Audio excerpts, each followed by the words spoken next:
Hello guys, in today's video I'm going to show you how to set up a dual clock on your iPhone lock screen. So once you are on lock screen and your phone is locked, you want to go ahead, click on it and hold it a little bit until this appears, and then you're going to click customize and choose lock screen.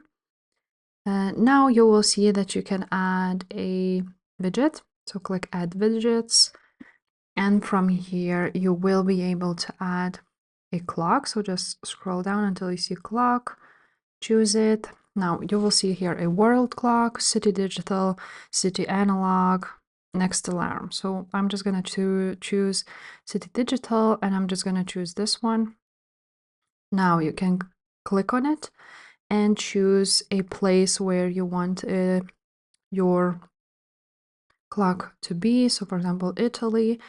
And now you can again add another one by clicking on the same city digital clock, and again choosing another place where you want it to be shown. So for example, let's choose New Zealand, and now you will see two clocks here.